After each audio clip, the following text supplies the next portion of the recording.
आप देख रहे हैं नेट्रिक न्यूज, साहस सच कहने का। आज से आप और मेरे दरमियान बीबी और शौहर का रिश्ता खत्म। आज के बाद आप मेरे लिए हराम और मैं आपके लिए ना हराम हो चुका हूँ। मैं तुम्हें तलाक देता हूँ, तुम्हें तलाक देता हूँ, तुम्हें तलाक देता हूँ।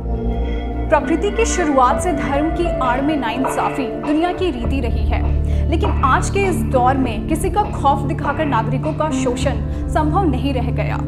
3 तलाक जैसी कुप्रथा की चपेट में आकर अचानक दर बदर की ठोकर खाने को मजबूर मुस्लिम महिलाएं धर्म के ठेकेदारों से न सिर्फ सवाल कर रही है, बल्कि सुप्रीम कोर्ट तक जाकर अपनी अधिकार तलाश रही है।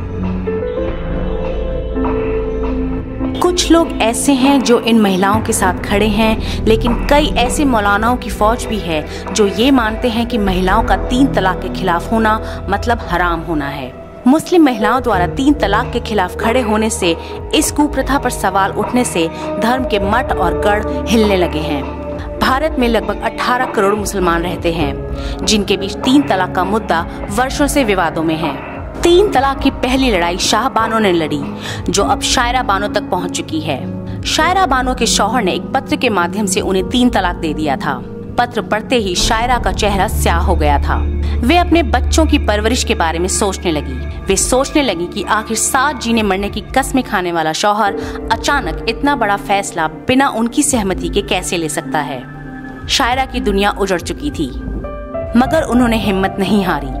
उनकी तरह अब किसी और की जिंदगी बर्बाद ना हो, इसलिए उन्होंने 3 तलाक के खिलाफ लड़ाई जारी रखने का फैसला किया। हम बात कर रहे हैं 3 तलाक जैसे रिवाजों की। 3 बार कह दिया तलाक और इसके साथ ही जन्म भर का रिश्ता खत्म। जरा सोचिए ये कैसा रिवाज है, जिसमें एक शब्द के गुस्से में या अचानक मोबाइल पर, व्हाट्सएप पर, जुबान पर आ जाने से एक हंसता खेलता घर उजड़ जाता है। बच्चे यतीम हो जाते हैं और बीवी बेवा। चलिए आज हम बात करते हैं मुस्लिम समाज में व्याप्त 3 तलाक जैसी प्रथा के बिगड़े हुए स्वरूप के बारे में, जिसे लेकर संसद से सड़क तक बहस छिड़ी हुई है।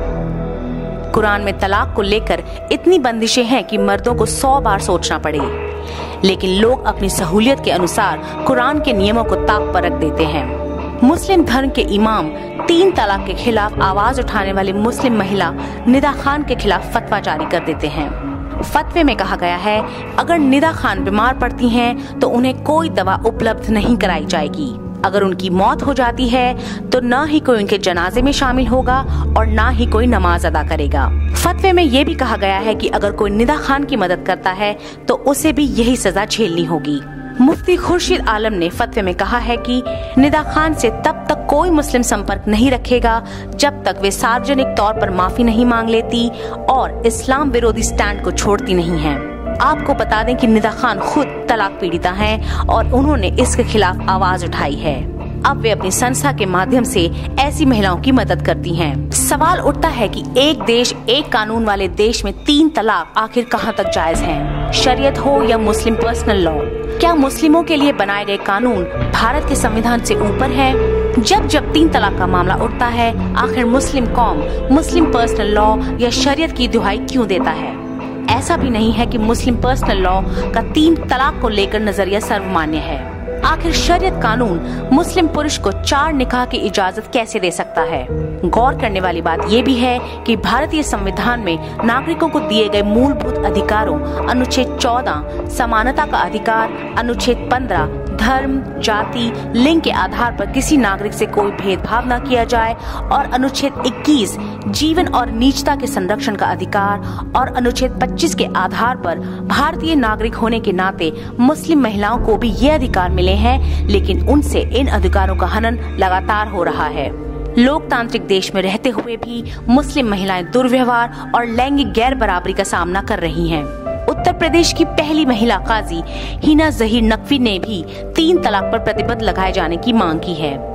उन्होंने कहा, मैं 3 तलाक की कड़े शब्दों में निंदा करती हूँ। यहाँ तक कि कुरान में इस तरह का कोई निर्देश नहीं दिया गया है जिससे मौखिक तलाक को बढ़ावा दिया जाए। यह कुरान की आयतों का गलत मतलब निकाला जाना है। इसने मुस्लिम महिलाओं की जिंदगी को खतरे में डाल दिया है। ऑल इंडिया मुस्लिम महिला पर्सनल लॉ बोर्ड की अध्यक्षता शाइस्ता अंबर भी 3 तलाक का खुलकर विरोध करती हैं। वे कहती हैं 3 तलाक कुरान शरीफ के कानूनों के खिलाफ है। कुरान शरीफ में एक ही बार में 3 तलाक की बात कहीं नहीं कही गई है। ऐसा तरीका जो कुरान के हिसाब से जायज नहीं है, उसे स्वीकार नहीं किया जाएगा। मुस्लिम धर्म के अनुयायियों का मानना है कि 3 बार तलाक कह देने से तलाक को वैध मान लेना महिलाओं पर वज्रपात की तरह है। फोन पर तलाक हो रहे हैं, व्हाट्सएप पर हो रहे हैं और जुबानी तो हो ही रहे हैं। तलाक के इस तरह के फैसले से एक पल में महिला सड़क पर आ जाती है। लोगों का मानना है कि जुबानी तलाक एक गलत प्रथा है और महिलाओं के सम्मान के लिए इसे खत्म करना जरूरी है। आप औरतों को कोई वस्तु नहीं समझ सकते। सोचिए, ये सब 21वीं सदी में हो रहा है। यहाँ एक विधि सम्मत कानून की जरूरत है। जो कानून है उनमें सुधारों की जरूरत है। सवाल है कि 3 तलाक की खिलाफत में क्या मुस्लिम धर्म के गढ़ हिलने लगे हैं? आखिर 3 तलाक पर भारतीय मुसलमान बहस से डरता क्यों है? क्या उसे इस बात से डर है कि पीढ़ियों से मुस्लिम पुरुषों की जो मनमानी चल रही है वो छिन जाएगी? क्या उसे इस बात से डर है कि वो 3 तलाक का धौंस अपनी बीवी पर नहीं जमा सकेगा? पिछले दिनों एक टीवी चैनल पर चल रही लाइव बहस के दौरान एक मौलाना द्वारा सुप्रीम कोर्ट की वकील फराह फैज को थप्पड़ जड़ देना इसी फ्रस्ट्रेशन का नतीजा है। फराह फैज 3 तलाक मामले में मुख्य याचिकाकर्ता हैं, इसलिए वे मुस्लिम धर्म के ठेकेदारों के निशाने पर हैं। एक ऐसा समाज जहां महिलाओं को अपने ही धर्म के रीति रिवाजों पर एतबार नहीं, कुरीतियां बन चुकी उन रीति रिवाजों में वे लगातार घुट रही है।